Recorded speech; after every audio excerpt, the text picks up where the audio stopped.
제 신학원 동기 가운데 물리학을 전공한 동기가 있습니다. 이 친구가 간증을 했어요. 이런 간증을 하더라고요. 나는 사형리에 나오는 영적 기도문을 믿을 수가 없습니다. 어떻게 내가 기도한다고 하나님이 내 마음속에 들어올 수 있습니까? 줄 사람은 생각도 않는데 나 혼자서 받은 것처럼 생각할 수 있습니까? 그래서 처음에 나는 영적 기도문을 하지 않았습니다. 하지만 하나님이 살아계시다는 이 생각은 부인할 수가 없었습니다. 집에 가서 혼자서 사형리에 나오는 영적 기도문을 했습니다. 그런데 아무런 느낌이 없었습니다. 확신이 들지 않았습니다. 내가 달라고 한다고 해서 하나님이 주시는 건 아닌구나 이런 생각이 들어서 한동안 영적 기도를 하지 않았습니다. 그런데 여전히 마음속에는 그런 의문이 있었습니다. 천지를 창조하시고 나를 만드신 하나님이 내 마음속에 계시다 이런 생각이 들었지만 생각은 있었지만 확신이 생기지 않았습니다. 너무너무 괴로웠습니다. 다시 사형리에 나오는 영적 기도문을 외웠습니다. 그런데 여전히 확신이 생기지 않았습니다. 더 오기가 생겼습니다. 하고 또 하고 사형리에 나오는 영적 기도문을 무려 15번이나 외웠습니다. 그런데도 확신이 생기지 않았습니다. 그런데 어느 날 이런 말로 표현할 수 없는 확신이 내 마음속으로 쑥 들어왔습니다. 그때 이후로부터 지금까지 나는 단 한 번도 하나님을 부인한 적이 없습니다. 확신이 없어서 너무너무 괴로웠는데 그래서 영적 기도를 무려 15번이나 했는데 아무런 확신이 없더니 어느 날 갑자기 이런 말로 표현할 수 없는 확신을 하나님이 주셨더라는 것입니다. 여러분은 어떻습니까? 이렇게 하나님을 간절히 찾아보셨습니까? 하나님이 살아계시다는 확신이 없어서 괴로워해 보셨습니까? 괴로워서 하나님께 부르짖고 찾고 찾아본 경험이 있으십니까? 시한부 인생을 사는 분들은 다들 한결같이 시한부 선고를 받고 난 뒤로부터 진짜 인생을 살았다라고 하는 고백을 합니다. 사실 우리 모두는 다 시한부 선고를 받은 사람들입니다. 단지 그 기간이 다를 뿐입니다. 보통 시한부 선고 받는 분들 병원에서 당신은 3개월밖에 못 삽니다. 6개월, 길어야 1년 뭐 이렇게 시한부 선고를 합니다. 근데 우리는 몇 년입니까? 우리는 뭐 10년, 20년, 어떤 분은 5년도 안 남은 분들도 계시겠죠? 예. 우리는 누구나 다 시한부 선고를 받고 이 땅을 살아가고 있습니다. 그 기간이 다를 뿐입니다. 록펠러라고 하는 미국의 부호가 암에 걸려가지고 죽게 생겼습니다. 병원에 갔더니 1년밖에 못 산답니다. 그 어머니가 아들 록펠러에게 야, 너 곧 있으면 죽을 건데 너가 하고 싶은 자선사업이나 마음껏 해라. 그때부터 록펠러는 자선사업을 하기 시작했습니다. 가난한 사람들에게 돈을 나누어 주기 시작했습니다. 그랬더니 가슴이 막 뛰고 막 행복해졌어요. 1년밖에 못 산다라고 하는 록펠러가 몇 년 살았는지 아십니까? 그 뒤로 40년을 더 살았습니다. 록펠러는 시한부 선고를 받고 난 뒤부터 진짜 인생을 살았다고 합니다. 신앙생활은 우리 스스로가 다 시한부 인생을 산다라고 하는 생각을 갖고 사는 것입니다. 근데 우리는 죽을 생각은 하지 않고 오로지 살 생각만 하고 있습니다. 우리는 하늘에 쌓아둔 것보다도 땅에 쌓아둔 게 훨씬 더 많아서 이 땅을 떠나고 싶지가 않습니다. 성도는 주님이 부르시면 언제든지 떠날 수 있다. 이런 생각을 가지고 살아야 됩니다. 그러니까 이 땅에 미련을 많이 두면 안 돼요. 우리의 본향은 저 하늘나라입니다. 그래야 쉽게 떠날 수가 있습니다. 이 땅에 천년만년 산다라고 생각을 했는데 어느 날 갑자기 떠나게 된다면 정말 떠나고 싶지 않을 것입니다. 그렇다고 안 떠날 수 있습니까? 주님이 불렀는데 나 못 갑니다. 버틸 수 있는 사람이 있습니까? 아무도 없습니다. 주님이 부르시면 그 즉시로 다 가야 됩니다. 그러기에 우리는 이 땅을 살면서 정말 후회 없는 삶을 살아야 되는 것입니다. 제한된 인생, 짧은 인생을 후회 없이 살려면 어떻게 해야 됩니까? 하나님의 도우심이 필요합니다. 우리가 하나님께 도움을 구하면 하나님 우리를 만나 주시겠다고 합니다. 오늘 13절에 보면 온 마음으로 나를 찾고 찾으면 나를 만나리라 그랬습니다. 하나님은 우리로부터 멀리 떨어져 계신 분이 아닙니다. 우리 가까이에 계십니다. 지금도 우리 곁에 계시면서 우리에게 말씀하십니다. 하나님이 우리에게 말씀하시는 방법은 크게 두 가지가 있습니다. 첫째는 성경을 통해서 우리에게 말씀하십니다. 설교 시간에 목사의 설교나 강의를 통해서 말씀하십니다. 또 하나는 사건과 처지와 환경을 통해서 우리에게 말씀하십니다. 하나님은 어떤 형태로든지 간에 우리에게 말씀을 하고 싶어 하십니다. 오늘 10절에 보면 여호와가 이같이 말씀하시니라. 11절에 여호와의 말씀이니라. 14절 초반에 이것은 여호와의 말씀이니라. 14절 끝에 또 이것은 여호와의 말씀이니라. 하나님이 말씀하신다. 하나님이 말씀하신다. 그렇게 말합니다. 하나님 우리에게 말씀하고 싶어서 안달이 나신 분입니다. 그 하나님이 뭐라고 말씀합니까? 오늘 10절에 보십시오. 여호와께서 이와 같이 말씀하시니라. 바벨론에서 70년이 차면 내가 너희를 돌보고 나의 선한 말을 너희에게 성취하여 너희를 이곳으로 돌아오게 하리라. 70년이 지나면 바벨론 포로에서 돌아오게 하겠다. 그렇게 말했습니다. BC 586년에 남쪽 유다 나라는 바벨론에 망했습니다. 이때 유다 백성들 가운데 좀 똑똑하다 쓸만한 사람들은 다 포로로 끌려갔습니다. 그 상황에서 거짓 선지자들은 외교 정책을 펴가지고 옆에 나라 애굽 나라의 힘을 빌려가지고 반란을 일으키면 우리는 2년 만에 고국으로 돌아갈 수 있다. 이런 이야기를 했습니다. 유대인들은 이 말을 들었을 때에 쉽게 휩쓸릴 수밖에 없었어요. 2년 만에 우리 다시 돌아갈 수 있다고? 그럼 돌아가야지. 막 이런 상황이었습니다. 이때 예루살렘에 있었던 예레미야가 유대인들에게 편지를 보냈습니다. 하나님이 70년이 지나면 너희들이 돌아오게 한다고 하니까 그 선동에 휘말리지 말고 거기에 정착해서 살아라. 그렇게 말했습니다. 이때 예레미야가 보낸 편지는 예레미야 개인 편지가 아닙니다. 하나님이 예레미야를 통해서 이스라엘 백성들에게, 유다 백성들에게 보내는 편지였습니다. 그래서 예레미야는 오늘 보면 10절부터 14절에 여호와의 말씀이니라.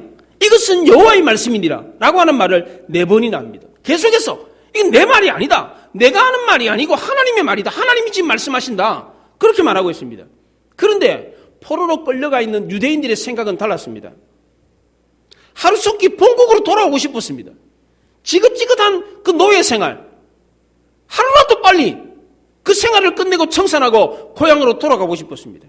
그러니까 거짓 선자들의 말에 쉽게 휘둘릴 수밖에 없었습니다. 오늘날 우리의 상황도 똑같습니다. 코로나 때문에 예배를 제대로 드리지 못하는 상황에서 일부 기독교 단체에서 대면 예배를 강행하면서 국가 정책에 정면으로 반기를 들었습니다. 하나님이 원하시는 것은 비대면 예배가 아니라 대면 예배다. 하나님 앞에 나와서 예배를 드리는 거, 이걸 회복해야 된다. 이게 하나님의 뜻이다. 얼마나 그럴싸한 말입니까? 틀린 말이 아닙니다. 예레미야 당시에도 거짓 선자들이 그랬습니다. 빨리 본국으로 돌아가는 것이 하나님의 뜻이다. 그러니까 애굽의 힘을 빌려서라도 반란을 일으켜가지고 전쟁을 일으켜가지고 본국으로 돌아가자. 이때 예레미야가 뭐라 그랬습니까? 안 됩니다. 반란을 일으키면 안 됩니다. 그러면 더 많은 사람들이 죽습니다. 하나님이 분명히 우리에게 70년이 지나면 본국으로 돌아갈 수 있다고 했습니다. 그러니까 지금 상황에서는 바벨론이 안정돼야 우리도 안전할 수 있습니다. 어느 말이 맞는 것 같습니까? 예레미야 말은 마치 매국노가 하는 말처럼 들립니다. 빨리 독립을 해야 됩니다. 일본으로부터 독립을 해야 됩니다. 라고 말을 하는데 이 사람은 뭐라 그러냐면 독립 그렇게 빨리 하면 안 됩니다. 독립하려고 막 전쟁을 일으키고 반란을 일으키면 우리 다 죽습니다. 그럴 필요 없고 기다리면 됩니다. 누구 말이 맞습니까? 누구 말이 더 애국자의 말입니까? 지금 당장 독립해야 됩니다. 지금 당장 반란을 일으키고 전쟁을 일으켜서 본국으로 돌아가야 됩니다. 이렇게 말하는 사람들이 더 용감한 애국자의 말처럼 들리지 않습니까? 이렇게 말하는 사람들은 유다 나라의 시드기야 왕이었고 그의 고관 대작들, 정치 관료들이었습니다. 사실 이들이 원하는 것은 나라와 국민의 회복이 아니라 정권의 회복이었습니다. 다시 왕위를 얻고 정권을 잡는 것이 목표였기 때문에 그 과정에서 수많은 백성들이 죽어나가는 것은 아랑곳하지 않았습니다. 그것보다 더 중요한 것은 나라의 회복이다. 정권을 잡는 것이다. 그렇게 생각을 했습니다. 한국교회 일부 교회들이 대면 예배가 하나님이 원하시는 예배다라고 외치면서 정부 정책에 반기를 드는 것은 정말 한국교회를 위하는 것이 아니라 자기 개교회를 위한 것입니다. 정말 한국교회를 위한다면 그렇게 말하면 안 됩니다. 지금 그런 사람들 때문에 기독교는 사회로부터 더 신랄한 비판을 받고 있습니다. 더 많은 사람들이 교회에 등을 돌리고 있습니다. 교회에 대한 부정적인 이미지가 더 고착화되고 있는 것입니다. 소탐대실입니다. 작은 걸 얻고자 더 큰 것을 잃어버리는 것입니다. 이처럼 뭐가 진리인지 알 수 없는 상황에서 하나님의 뜻이 무엇이었습니까? 11절에 보십시오. 여호와의 말씀이니라. 너희를 향한 나의 생각을 내가 안 하니 평안이요 재앙이 아니니라. 너희에게 미래와 희망을 주는 것이니라. 그렇게 말했습니다. 하나님의 생각은 재앙이 아니라 평안이랍니다. 바벨론 포로로 끌려간 것은 재앙이 아니라 평안이랍니다. 그 이유가 무엇입니까? 너희를 향한 나의 생각을 내가 알기 때문이다. 이런 일이 일어나는 이유를 너희들은 모르지만 나는 알고 있기 때문이다. 그렇게 말을 했습니다. 오늘날 우리가 겪고 있는 코로나 왜 일어나는지 우리는 알 수가 없어요. 근데 하나님은 아신다는 거예요. 그러면서 하신다는 얘기가 뭐예요? 이 코로나는 재앙이 아니라 평안이라는 것입니다. 왜 그렇습니까? 우리는 그 이유를 알지 못하지만 하나님은 그 이유를 아시기 때문입니다. 그 이유를 알고 계신 하나님이 우리에게 주시는 것은 재앙이 아니라 평안이기 때문입니다. 미래와 희망이기 때문이라는 것입니다. 그런데 바벨론의 포로로 끌려가 있는 유대인들의 생각은 그렇지가 않았습니다. 포로로 끌려가서 고생하는 것은 재앙이라고 생각했습니다. 그러니까 하루속히 이 지긋지긋한 포로 생활에서 벗어나야 된다라고 생각을 했습니다. 우리도 그렇지 않습니까? 코로나에서 당장이라도 벗어났으면 좋겠다. 그렇게 생각을 하고 있습니다. 하나님은 유대인들이 이런 고생을 하는 것이 재앙이 아니라 평안이다. 미래와 희망이다. 그렇게 말을 했습니다. 유대인들이 포로로 끌려와서 고생하고 어려움을 당하는 것은 평안이 무엇인지를 알고 장래의 소망을 꼭 갖게 하는 과정이라는 것입니다. 평안이 없을 때, 평안이 없어졌을 때에 야 이게 진짜 평안이었구나. 예배를 드리지 못할 때에 야 이게 진짜 예배가 소중하구나. 이게 평화구나. 라는 사실을 깨닫게 하는 것입니다. 유대인들은 고난에서 빨리 벗어나는 게 목적이었습니다. 우리도 고난을 겪으면 빨리 이 고난에서 벗어나면 좋겠다. 그렇게 생각을 합니다. 그런데 하나님은 고난에서 빨리 벗어나는 게 능사가 아니랍니다. 그 고난이 가져다 주는 평안, 장래에 대한 희망을 갖는 것, 이것이 더 중요하다는 것입니다. 고난을 통해서 하나님을 알고 그 고난을 통해서 하나님 주시는 평화가 무엇인가를 깨닫고 하나님 주신 장래에 대한 희망과 소망을 갖는 것이 바로 하나님이 원하시는 생각이라는 것입니다. 고난당할 때 우리는 하나님 이렇게 해주십시오. 근데 하나님은 우리의 기도를 그렇게 안 들어주세요. 왜 그렇습니까? 우리의 생각과 하나님의 생각이 다르기 때문입니다. 우리는 성공하고 출세하는 것이 기도응답이라고 생각합니다. 형통한 삶을 주는 것이 기도응답이라고 생각합니다. 근데 하나님은 그렇지 않습니다. 당장 눈앞에 보이는 만족한 삶이 하나님의 생각이 아닙니다. 평안이 없는 만족은 축복이 아닙니다.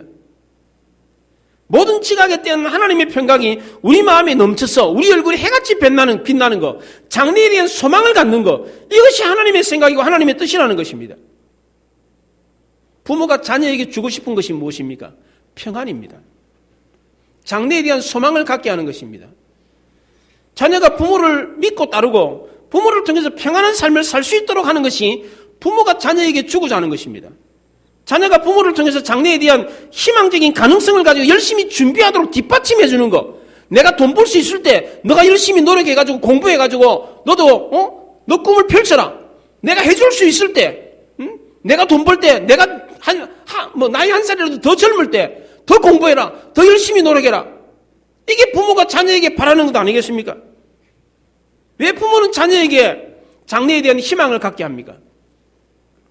꿈이 있고 비전이 있는 사람은 쉽게 낙심하지 않기 때문입니다. 꿈과 비전을 가진 사람은 어려운 일에도 인내할 수 있기 때문입니다. 자기가 하고자 하는 일에 집중을 하기 때문입니다. 그러나 꿈이 없는 사람은 바람에 날리는 갈대와 같습니다. 방황합니다. 조금 하다가 힘들면 안 해버려요. 왜냐하면 하고자 하는 의욕이 없기 때문에, 꿈이 없기 때문에. 그러나 꿈과 비전이 있는 사람은 무슨 일을 하다가 힘들어도 해냅니다. 그거를. 일에 집중을 할 수가 있어요. 그래서 하나님이 유대인들에게 주고자 했던 것이 평안이었고 미래에 대한 희망이었던 것입니다. 하나님이 주시는 평안과 미래의 희망을 갖고 있는 사람은 어떤 어려움을 겪는다고 할지라도 그 어려움을 넉넉히 이겨낼 수 있는 것입니다. 오늘날 우리가 코로나라고 하는 고난을 겪고 있는 것은 하나님이 우리에게 희망을 주고자 함입니다. 하나님이 주시는 평안이 무엇인지를 알게 하기 위함입니다. 이것이 있는 사람은 우리를 두렵게 하고 불안하게 하는 이 코로나라고 하는 긴 터널을 넉넉하게 통과할 수 있는 사람들입니다.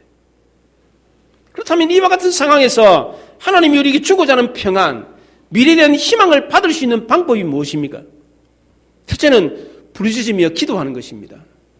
오늘 12절에 보면 너희가 내게 부르짖으며 내게 와서 기도하면 내가 너희들의 기도를 들을 것이요 그랬습니다. 야고보 사도는 야고보 4장 2절에서 우리가 얻지 못하면 기도하지 않기 때문이다. 구하지 않기 때문이다. 그렇게 말을 했습니다. 하나님은 우리에게 주고 싶어 하십니다. 그런데 왜 우리가 못 받습니까? 우리가 구하지 않기 때문입니다. 구한다는 것은 기도한다는 것입니다. 기도는 쉽게 말하면 이 전등불을 켜는 것과 같습니다. 이 불을 켜는 것과 같아요. 이 불을 어떻게 하면 켭니까? 스위치만 올리면 됩니다. 우리가 뭐 원자력 발전소 만들어가지고 발전소에서 발전을 해가지고 변전소에서 전압을 낮춰가지고 전기를 보내가지고 그렇게 불을 켭니까?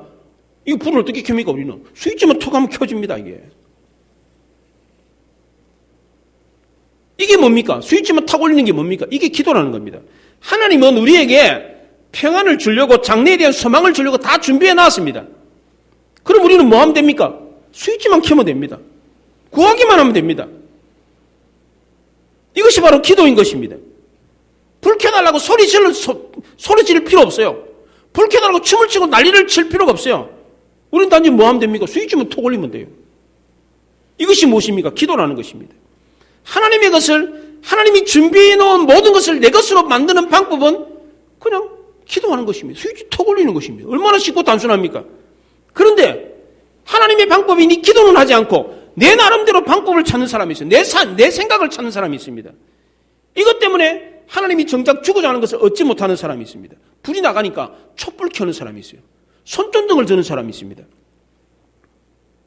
손전등이 촛불이 이 불빛보다 이 전등보다 밝습니까? 물론 자기 나름대로 한 것이 어두움에서 촛불 켜니까 좀 밝으니까 좀 좋아졌네. 손전등 켜니까 뭐 좀 보이니까 좋아졌네 라고 생각할 수 있지만 그게 궁극적인 해결책입니까? 그렇지 않습니다. 오래 가지도 못합니다.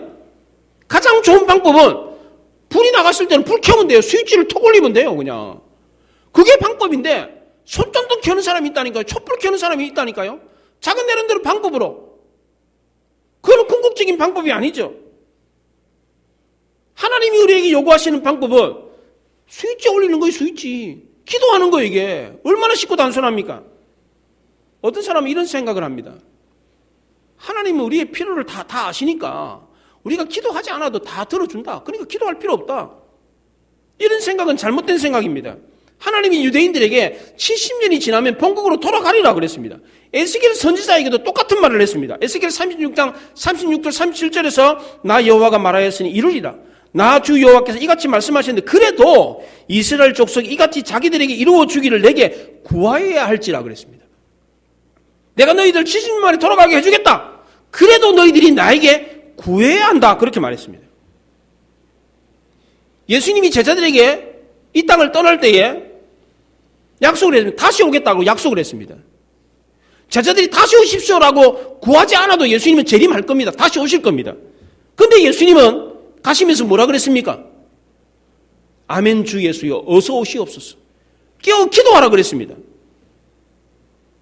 깨어 있지 않으면 맛만 볼 뿐입니다. 가나 혼인잔치에서 깨어 있지 않았던 사람들은 포도주에 맛만 봤습니다. 포도주가 어디서 났는지를 몰랐습니다. 포도주가 물이 포도주가 된 이 과정을 알지를 못했습니다. 포도주 맛을 보는 게 더 좋습니까? 물이 포도주가 되는 걸 보는 게 더 좋습니까? 어떤 게 더 황홀한 경험입니까? 포도주 홀짝홀짝 마시는 게 더 좋은 겁니까? 포도주가 물이 되는 걸 그 광경을 보는 게 훨씬 더 좋은 거 아니에요? 훨씬 더 놀라운 것 아닙니까? 기도하지 않는 사람은 왜 변했는지, 왜 이런 일이 일어났는지를 알지를 못합니다. 그저 맛만 볼 뿐입니다. 이런 사람은 하나님이 주시는 삶의 평안과 미래에 대한 희망이 뭔지를 알지를 못합니다. 이것은 기도하는 사람만이 경험할 수 있습니다. 하나님이 준비해 놓으신 평안과 장래의 소망은 기도한 사람만이 체험할 수 있습니다. 하나님은 우리의 필요한 모든 것을 다 준비해 놓으셨어요. 주겠다고 약속을 하셨습니다. 이 약속을 받는 방법은 단지 기도하는 것입니다. 근데 목사님, 저는 기도했는데도 안 주시던데요? 저 기도했어요. 근데 안 주시던데요? 왜 그래요? 왜 안 주십니까? 온 마음으로 구하지 않았기 때문입니다. 그냥 구한다고 해서 주는 게 아닙니다. 오늘 13절을 보십시오. 너희가 온 마음으로 나를 구하면 나를 찾을 것이요 나를 만나리라 그랬습니다. 하나님이 준비하신 아름다운 것은 내가 전심으로 간절히 찾을 때 찾을 수가 있습니다. 기도를 하기는 합니다. 한두 번 기도해요. 그런데 그 기도가 오래 가지 않습니다. 몇 번 기도를 하다가 안 주시니까 안 주시나 보다. 그리고 중단해버립니다. 기도를 오래 지속적으로 기도하는 분들이 많지가 않습니다. 기도를 하기는 하는데 온 마음으로 기도하지 않습니다. 마태복음 7장 7절에 구하라 그러면 너에게 주실 것이요 찾으라 그리하면 찾아낼 것이요 문을 두드리라 그리하면 너에게 열릴 것이니 그랬습니다. 구하라 찾으라 두드리라 이 단어는 현재 진행형으로 되어 있습니다. 계속해서 구하라는 겁니다. 받을 때까지 하라는 겁니다. 그런데 우리는 그렇게 하지 않고 그냥 조금 구하다가 말아버려요. 기도할 때 애타게 구하지 않습니다. 목숨 걸고 기도하지 않습니다. 하나님은 어떤 사람을 만나주신다고 합니까? 온 마음으로 전심으로 찾고 또 찾는 사람을 만나주신다고 합니다. 하나님이 참 짓궂은 분이에요. 잠언서 8장 17절에서도 간절히 찾는 자가 나를 만날 것이요 그랬습니다. 사탄은 우리가 기도한다 그러면 그래 기도해라 그럽니다. 그런데 온 마음으로 간절히 기도하는 것은 못하게 합니다. 대충 기도하게 합니다. 기도했다 그러면 발이 저려요. 허리가 아파요. 기도만 했다 그러면 졸려요. 열심으로 열정적으로 전심으로 간절하게 그렇게 기도하지 못하게 합니다. 사업을 위해서 기도하라고 합니다. 자녀를 위해서 가족들을 위해서 미래를 위해서 나라와 민족과 선교를 위해서 기도하라 그럽니다. 그런데 목숨 걸고 전심으로 온 마음을 다해서 기도하지는 못하게 합니다. 여러분은 어떤 문제를 놓고 온 마음을 다해서 전심으로 목숨을 걸고 기도해 보셨습니까? 사업을 놓고 가정의 문제를 놓고 건강의 문제를 놓고 장래와 꿈을 위해서 나라와 민족과 선교를 위해서 그렇게 기도해 보셨습니까? 땀방울이 핏방울이 되도록 기도해 보셨습니까? 목이 터져라고 목이 쉬도록 기도해 보셨습니까? 기도하다가 탈진해 본 적이 있습니까? 고작 기도하면 하루나 이틀 몇 번 하다가 말지 않습니까? 하루 금식했더니 눈앞에 닭다리가 왔다 갔다 해요. 하루 새벽 기도했더니 다음날 감기가 걸렸답니다. 하루 금요 기도에 나와가지고 밤새워 기도했더니 다음날 졸려서 못한다고 합니다. 목 아파서 몸살 나서 못한다고 합니다. 우리의 기도가 그렇지 않습니까? 한 달, 두 달, 1년이고 2년이고 줄 때까지 한다. 그렇게 기도해 보셨습니까? 악착같이 매달려 보셨습니까? 전에 제가 남 목사님 위해서 기도하면서 남 목사님 안 지가 참 굉장히 오래됐거든요. 예. 남 목사님을 위해서 기도하면서 정말 오랜 기간 동안 기도를 했습니다. 그래서 제가 저의 기도 방법은 루틴입니다. 항상 어디 가면 그 기도를 한다. 이걸 딱 정해놔요. 제 친구가 군대 갈 때 저한테 영수 형제 나를 위해서 기도해달라. 그래 내가 너를 위해서 기도해주겠다. 내가 화장실 갈 때마다 너를 위해서 기도해줄게. 그랬어요. 그 약속을 지켜서 화장실만 들어가면 그 친구를 위해서 기도해요. 기계적으로. 앉으면 응가하면서 주여 하면서 그 친구를 위해서 기도해요. 그랬다고요. 그게 제 기도 습관이에요. 그러니까 놓치지 않으려고. 그 기도 제목을 놓치지 않으려고 루틴을 찾았어요. 늘 언제나 틀에 박힌 기도. 그 상황에 꼭 그 기도를 해요. 근데 남 목사님을 위해서는 강단에 올라가면 항상 그 기도를 해요. 강단에 딱 올라가면 목회자가 설교하기 전에 기도하잖아요. 설교 잘하게 해달라고. 그 기도할 때 항상 남 목사님을 위해서 그 기도를 했어요. 10년이 넘도록 10몇 년 동안 그 기도를 하면서 아무런 변화가 없을 때에 이거 저렇게 그냥 고착되는 게 아닌가. 해결되지 않는 문제가 아닌가. 포기하고 싶을 때가 있었습니다. 근데 어느 날 하나님이 회복시켜 주시더라고. 정말 그렇더라고.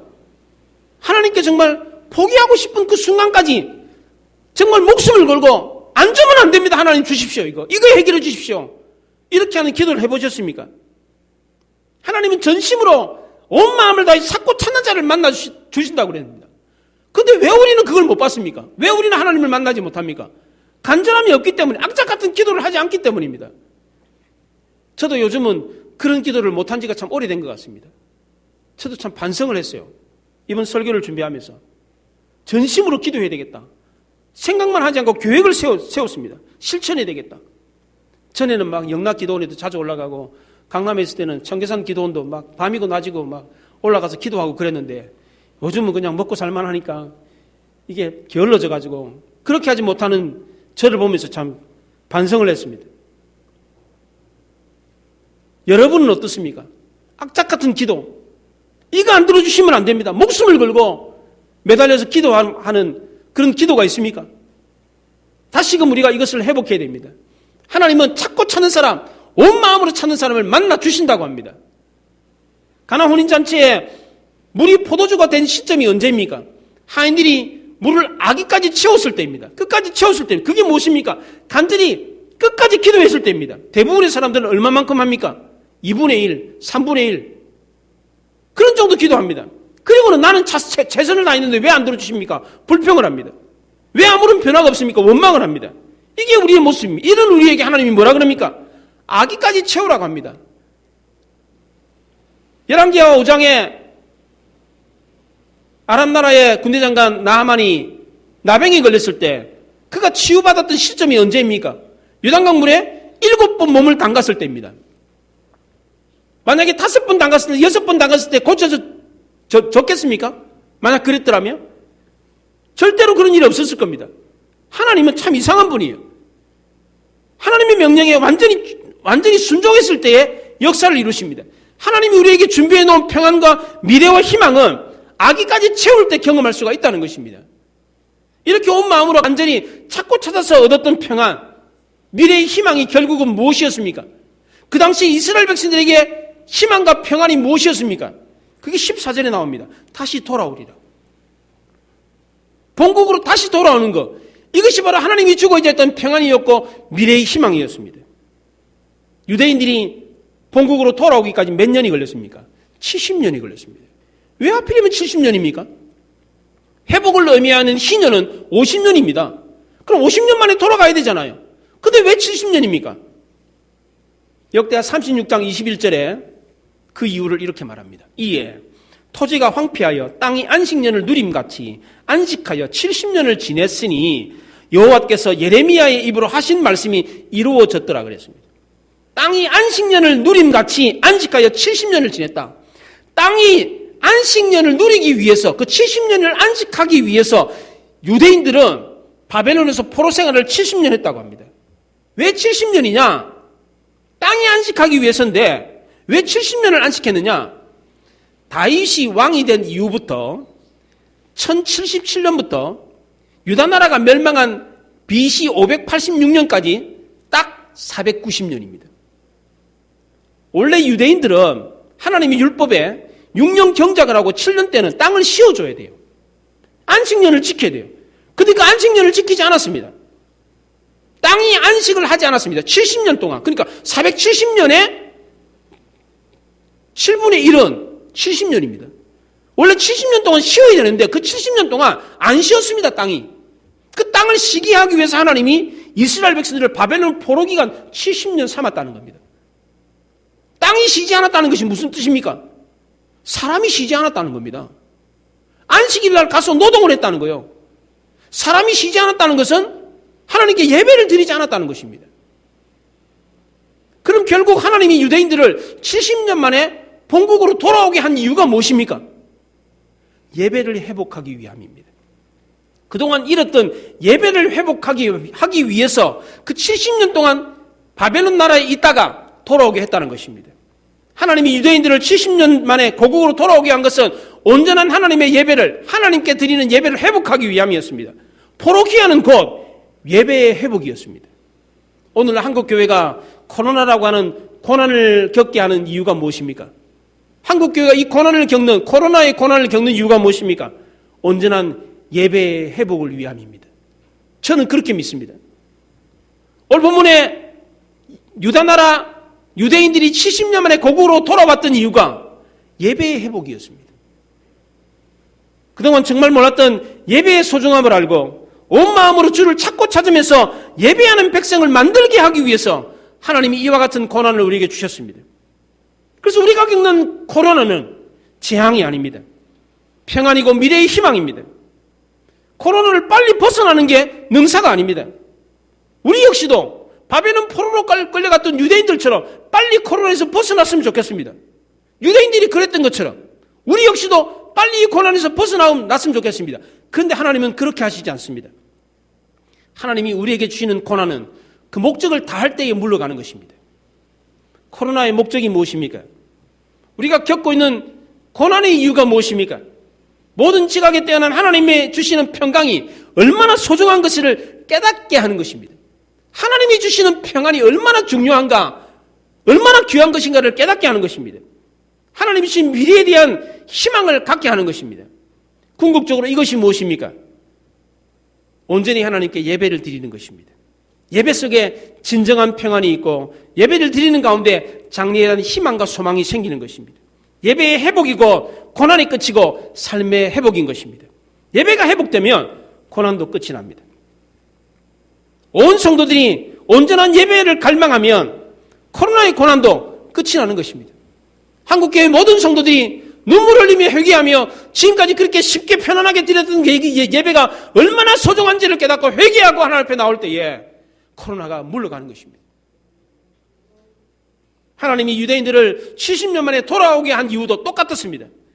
쭉정이가 드리는 예배가 아니라 마당만 밟고 가는 예배가 아니라 전심으로 주를 찾고 간절한 마음으로 드리는 예배, 하나님이 기뻐하시는 예배, 이것이 하나님의 목적이었고 하나님의 뜻이었고 하나님의 생각이었습니다. 우리 모두 온 마음으로 간절히 전심을 다해 찾고 찾으며 하나님을 기쁘게 하는 온전한 예배자가 될 수 있기를 바랍니다. 이리 하면 코로나도 끝이 나는 것입니다. 우리 삶도 금방 회복이 되는 것입니다. 우리가 겪는 고난도 끝이 난다는 것을 믿으시기 바랍니다. 기도하십시다.